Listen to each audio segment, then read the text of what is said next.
All the time, I'm Robbie Alapay. And I'm Gretchen Ho. The big story tonight. The Court of Appeals has issued a restraining order on a major power supply deal between Meralco and a subsidiary of San Miguel Corporation.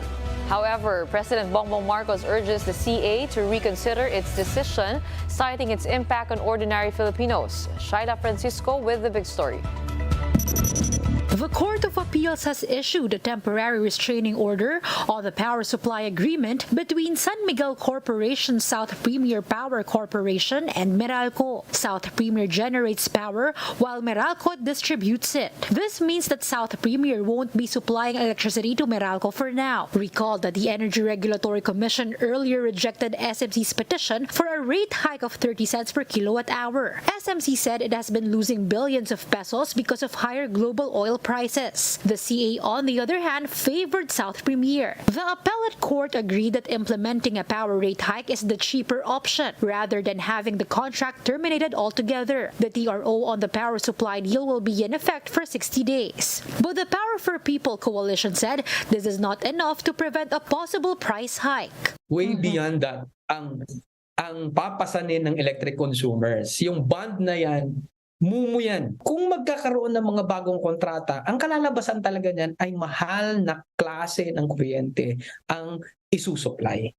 The ERC is also worried, noting that the fixed price under the PSA has shielded consumers from volatile prices. As for the parties involved, Meralco said it is now reviewing the TRO to determine its next steps. It may need to source electricity from other sources in the meantime. For its part, SMC Global Power maintained that the ERC had been informed about their plea for a price hike, but they said the ERC chose to look the other way. They also assured the ERC that the public would still get the lowest possible rates despite the price hike. The company added that raising the issue to the CA is part of their right to due process. The Energy Department said the Office of the Solicitor General is in contact with the ERC to discuss the matter. Over the weekend, President Bongbong Marcos warned that the PSA suspension could mean higher rates. The president hopes that the CA would reconsider its decision. Shaila Francisco, WR1 News. Meanwhile, several power plants were on forced outage earlier today, affecting power supply in Luzon. The Luzon grid was placed on yellow alert status between 3 p.m. to 4 p.m. and then on 5 p.m. to 7 p.m. Red alert status was also initially raised from 5 p.m. to 6 p.m., but the National Grid Corporation decided to lift this after 2 power plants went back online before noon. 6 power plants went on forced shutdown, while 3 others were running on reduced capacity. The National Grid Corporation of the Philippines said the plant outages were not part of regular maintenance activities. The NGCP also warns of a possible shortage in power supply next year as demand rises. Here to talk to us about the implications of the power supply deal between Meralco and South Premier Power Corporation is Mr. Jerry Arances of the Power for People Coalition. He's also Executive Director of the Center for Energy, Ecology, and Development. Good evening, sir. Welcome to The Big Story. Good evening, Robbie and Gretchen, and to all the televiewers of Big Story TV5. Yes, sir. Mr. Arances, bottom line po for our consumers, what does this mean for them? It only means additional burden, actually, to the electric consumers. Around 7.5 million electric consumers in the Meralco franchise area, covering the whole of NCR and Region 3, parts of Region 3 and Region 4, and elsewhere. And we have to look at this na the power supply agreements that is being pertained to, while the decision is only for one PSA, the whole argument against it will affect actually around 1.7 gigawatts. These are the power supply agreements entered by several companies in 2019 to 2020 that kumbaga promotes fixed price, and these power supply agreements is basically the ones shielding right now the electric consumers of Greater Manila area against high exorbitant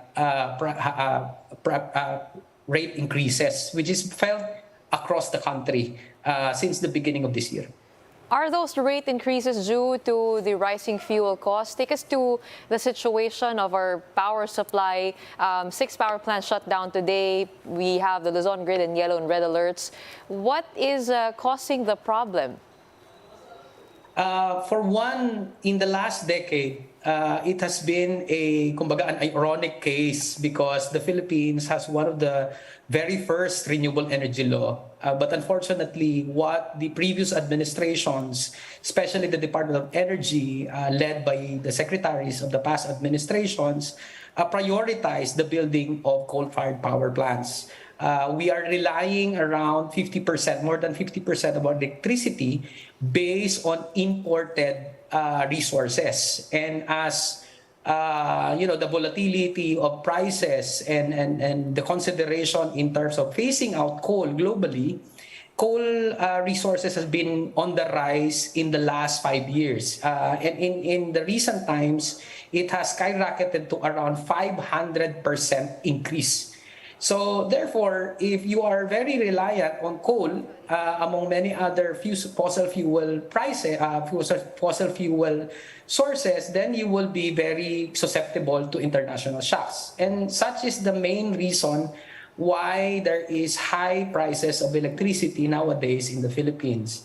And one of the key features in this power supply agreement that the CA or the Court of Appeals has TRO'd is actually, this is one of the few power supply agreements that promotes fixed price, meaning it will not be susceptible to any shocks at all. Kung magtataas man sa international market ang sources coming from coal, gas, and other fossil fuels, it will not affect this power supply agreement. So it's mainly our dependence on fossil fuel, which are mainly imported, which are now, at the world market, are one of the highest. So this is not just coal, it includes natural gas, which is basically fossil gas, diesel, and other bunker fuel-based electricity. Mr. Arances, if you could, binanggit nyo na nga twice na, it's not just, ultimately, it's not just about this, the deal with SPPC, but it is about the entire concept and arrangement for fixed price arrangements under the PSA. Could you talk us through more of that? What exactly does that mean? And ano pa yung ibang mga deals na apektado dito should this decision stand? So in 2019, we were actually in that process, engaging the ERC process. When San Miguel with Meralco filed their petition for approval of their power supply agreements, which was around 1 gigawatt. So dalawa pong power supply agreement to. One, Central Luzon, and the other one is a gas plant coming from its Ilihan gas plant in Batangas. So this is around 1,000 gigawatt. There are another set of at least 700 megawatts coming from several other players na pare-parehong straight pricing. And what was curious in 2019 was that we were actually surprised that San Miguel in 2017 was arguing that the consumers need not to worry, because under this power supply agreement, we can assure you that there will be no volatility or no price increases at all. So that was what they were saying in 2019 and 2020. From the side of the electric consumers, we were surprised because electricity coming from coal and electricity coming from natural gas, we know for a fact that it has been rising in the global market, and so we were really surprised of what they were arguing for. But eventually, the Energy Regulatory Commission kumbaga, decided in their favor to approve the power supply agreement. So it was not the electric consumers, kumbaga, whims of pursuing this power supply agreements. It's San Miguel who actually really pursued for such an arrangement. And it is their business decision. Unfortunately, that business decision now, it turns out that it's not profitable anymore for them. And that's why the decision of the ERC basically sided with the electric consumers, because it is stipulated in the power supply agreement that there will be no rate increases except for what they call as change in circumstances. And in this case, in the process of promulgation of the ERC, San Miguel wasn't able to, defend their argument that there was a change of circumstances. Okay. Right, maraming salamat po for your time and insights. We have Sir Jerry Arances of the Power for People Coalition. Right after the break, we'll discuss the rate hike and toll fees over at the Cavitex C5 link with Metro Pacific Tollways Corporation spokesperson Romulo Kimbo. That and more when the big story returns. Keep it here on One News.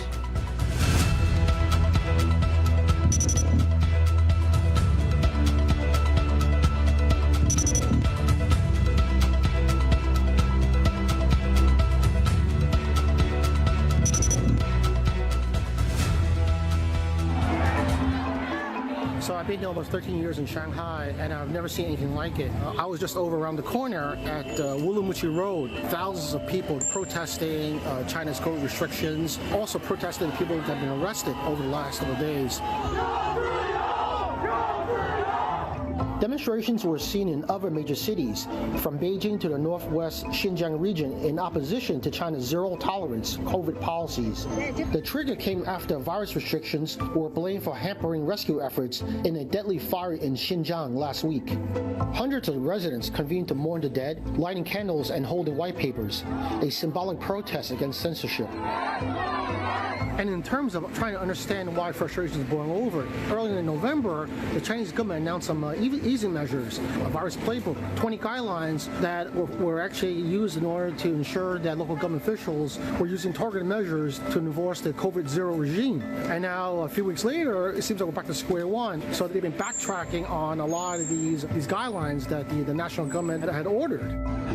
China hasn't publicly responded to the growing unrest, but the state-backed People's Daily reiterated on Sunday the need to stick to COVID zero.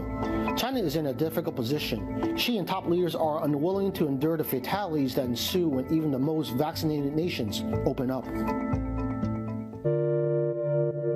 Mark Zuckerberg is in the fight of his life. Meta, the parent company of Facebook, Instagram, and WhatsApp, has lost 3/4 of its market value since September 2021. It's facing a bunch of issues. The economy is hurting the advertising market, where it makes 98% of its money. Apple is meanwhile making it harder to make money from mobile advertising, and TikTok is hoovering up the young users that advertisers so love. The pivot to the metaverse, as the company likes to call augmented and virtual reality, was supposed to be the solution to Zuck's problems, but so far it's only accentuating them. Investors aren't happy at the tens of billions of dollars that the company is spending on unproven tech. The challenge is Apple, which may have a significant advantage over Zuck and co. To make any hardware platform appealing, you need to have lots of amazing apps. Take the iPhone, whose sales only went stratospheric after 2011 when the App Store was introduced. And to have amazing apps, you need to have lots of developers. Apple has, by its own reckoning, more than 30 million registered developers, and it's been giving them the tools and encouraging them to build augmented reality apps since 2017. That's laid the groundwork for any AR device it might ultimately release. There's a counter-narrative, of course. Apple might show why the metaverse is...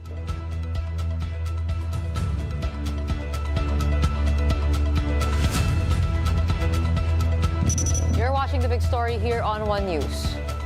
Motorists using the Cavitex C5 link will now have to pay more as the toll operator adjusted its rates on Sunday. Gerard de la Peña with the details.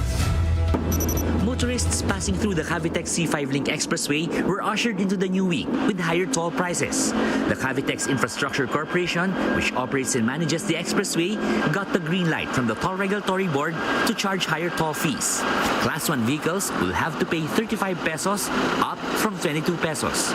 Class 2 vehicles will also be charged 69 pesos from 44 pesos, while Class 3 vehicles will have to pay 104 pesos, up from the previous rate of 66 pesos. This comes after the completion of the additional 1.6 kilometers of elevated toll road last August 14. Use of this road was previously free of charge, but the Toll Regulatory Board decided that it's time to impose toll fees on users. Basehan po niyan ay nagkaroon po tayo ng karagdagang segment na natapos at binuksan noong pa kung August 14 na free of charge para sa ating motorista. Dahil nga po may additional distance na ginagamit na ang ating mga motorista, ay nararapat lang naman po na magbayad din naman po sila dito. Motorists have no choice now but to include in their budget the additional toll fee. Ang mahalaga, ayos-ayusin lang yung daan natin para walang aksidente. Naabisuhan na naman noon pa na sabi na nagmimitingan ng pagtaas. Kaya nire-ready na rin naman namin sarili namin sa ganung bagay. Walang magagawa, di ba? Ganun naman ang punta talaga natin sa pagiging mataas eh. The 7.7-kilometer Cavitex C5 link is expected to be completed next year. It will connect C5 in Taguig and Cavitex in Parañaque. Once completed, the travel time from Cavitex to Makati, Taguig, and Pasay will be reduced by 30 to 45 minutes, down from the previous travel time of 1 hour. The completion of the Cavitex C5 link is also expected to decongest major thoroughfares like EDSA and Mia Road.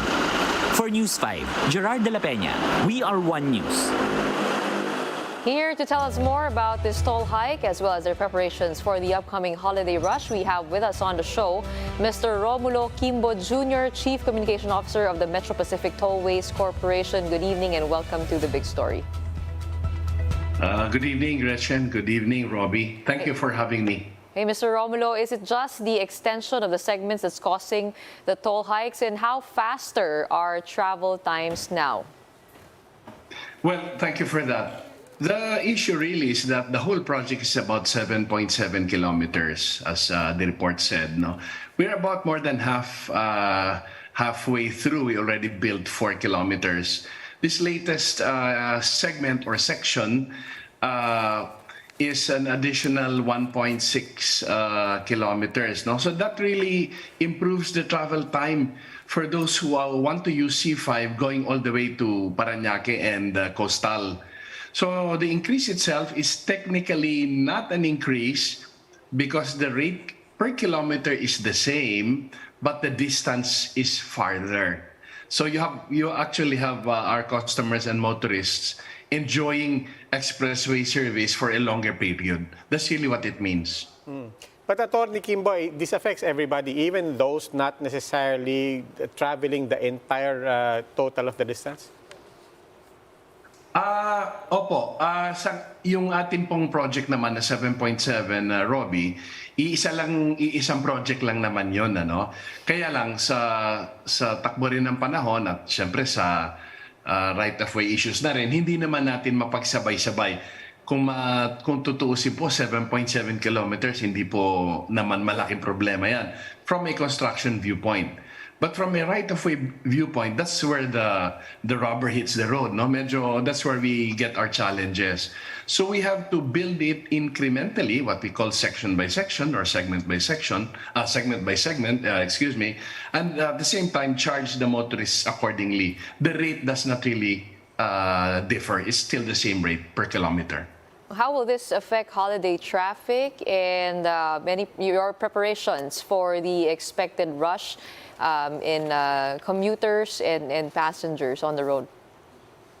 Thanks for that. The Christmas preparations are ongoing, Gretchen. No? As you know, Metro Pacific Tollways operates a North Luzon Expressway, which is probably the biggest network today.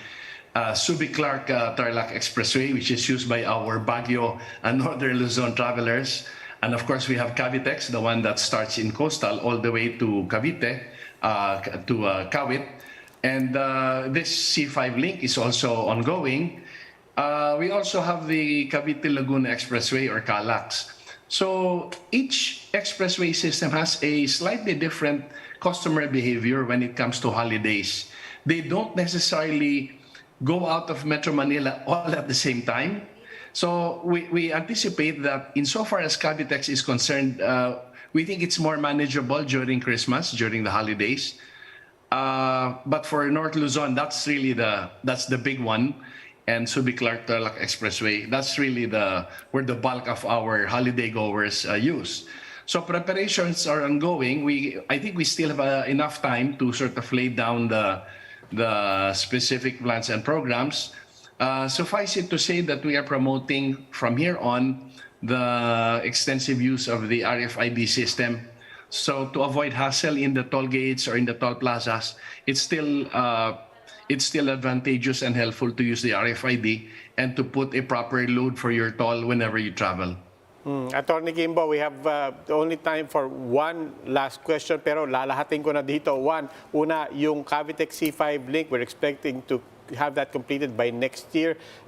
Any specific date on that? And ito na yung pang every all ko na. Sa lahat ng binanggit nyo na mga expressway, what are some of the exits, on-ramps in the pipeline that people can also expect in time for Christmas? Good. Meron tayong bubuksang malaking project by December, by next month. Ito yung the España section of the connector. For the first time, people from Baguio, people from San Fernando, La Union, San Fernando, Pampanga, will go all the way to Metro Manila and go down the expressway in España interchange. So this is going to be our major contribution for the holiday goers. In other words, for the first time, the expressway motorists will need not use Balintawak, EDSA, Sampaloc. When you reach the connector España interchange, you really are in the heart of Metro Manila. In fact, University Belt na yun. That's our biggest project that will open by end of the year. There's still a few bits of the right-of-way that are still pending, but we think it's doable, and we're looking forward to the holiday season on holiday goers using that to come back to Metro Manila. Bilang pamasko na rin po pinag-uusapan natin, posible po ba na mag-isa yung auto sweep at saka yung easy trip? Kasi medyo magulo yun eh. Magandang tanong yun naman, Gretchen. No? Sa totoo lang, yung common customers natin ngayon, in other words, yung meron pong easy trip at merong auto sweep, mga 19,000 na yan eh, gumagamit. Nagtatawid-tawiran na po yan eh. Ito po yung auto sweep na nakarehistro sa mga RFID ng Easy Trip. Yung Easy Trip subscribers naman na kusang pupunta sa at gagamit ng San Miguel system, marami-rami rin po yan. So we think we can more than double that number. We're not looking at a universal number like millions, kasi sa totoo lang yung common customers is market driven, di ba? Yung gumagamit lang naman talaga magbe-benefit diyan eh. But we're on the way. We are closing in on the commercial arrangements, the corporate arrangements, lalo na po yung technical. Malapit na po. Okay, maraming salamat. That was MPTC Chief Communications Officer Romulo Kimbo Jr. More stories after the break. Keep it here on One News.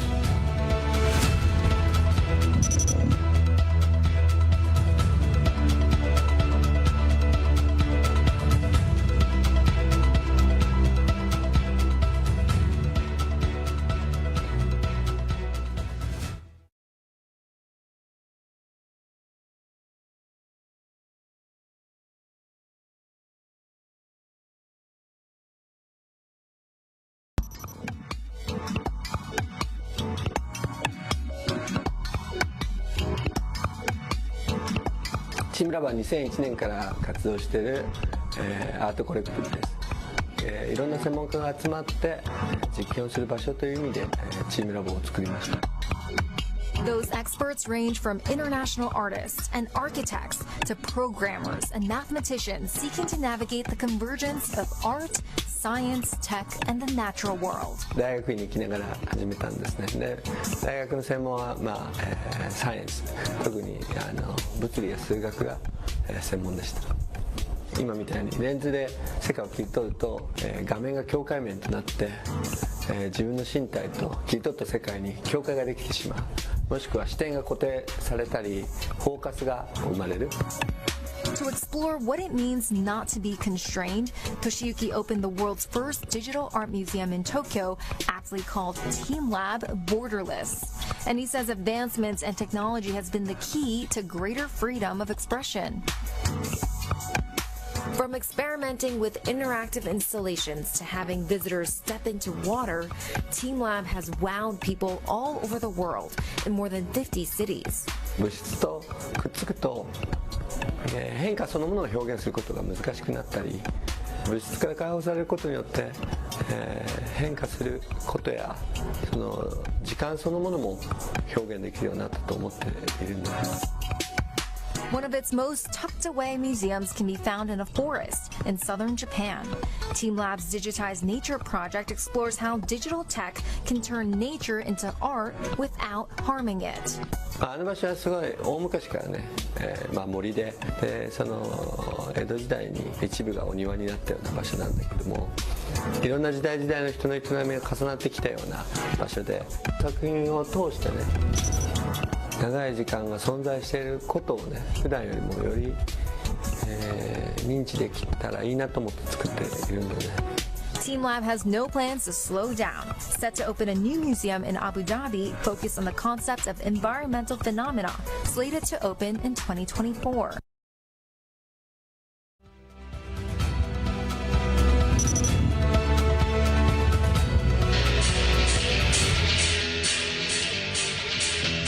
You're still watching The Big Story here on One News. For the big story in sports, the Cignal HD Spikers are just one win away from sweeping the semifinals of the PVL Reinforced Conference after defeating top team Creamline. Meanwhile, the Petrogas Angels eliminates Cherry Tigo from the finals race. The details in my report.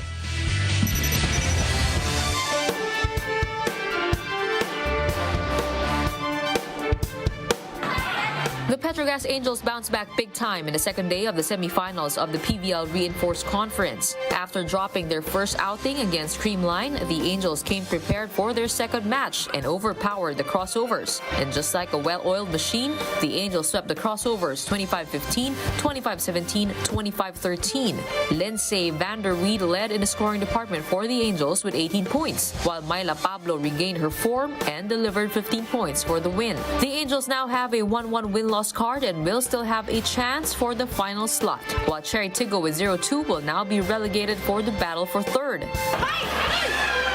Number 4 team Cignal HD Spikers looks like they are peaking at the right time as they outplay the Creamline Cool Smashers in 4 sets, 23-25, 25-23, 28-26, and 25-18. In the first set, the Cool Smashers displayed their attacking efficiency with their import Yellow Basa leading the way. But Cignal found their groove later on with their tighter floor defense and activated their middles to seal the second set. The HD Spikers continued the momentum and pounded on Creamline's floor defense until the 4th set to claim the victory. Tai Biera, who came off the bench, powered Cignal in the much-needed win with 21 points, and middle blocker Riri Meneses chipped in 11.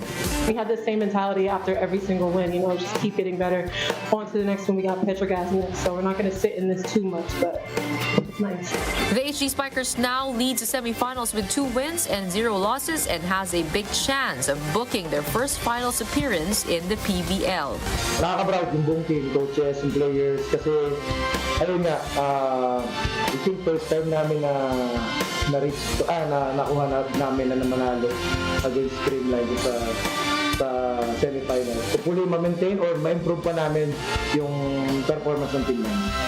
The PVL semifinals action continues tomorrow with Petrogas versus Cignal at 2:30 p.m., while it will be Cherry Tigo versus Creamline at 5:30 p.m. You can catch the games live on One Sports, One Sports Plus, and the Smart Giga Play app. Gretchen Ho, we are One News. And we're down to our last 27 na lang? days before Christmas. Actually, first Sunday of Advent na nung Sunday. Nararamdaman mo na ba ang Pasko? Oo naman. We really observe that at home. So talaga, but just in time for the holidays, TV5 has released its Christmas Station ID, which has now reached more than 3 million views across all social media platforms. According to TV5, the station ID seeks to inspire Filipinos to come together to celebrate Christmas this year after spending 2 pandemic holidays in a row. Join us as we welcome this year's holiday season with a bang. Only here at Barangay 5. Kaya't sige na, ihatid mo rin ang saya. At huwag kalimutan, yayain na sila sumama. Iba-iba, Pasko. Lahat tayo'y together yung Pasko.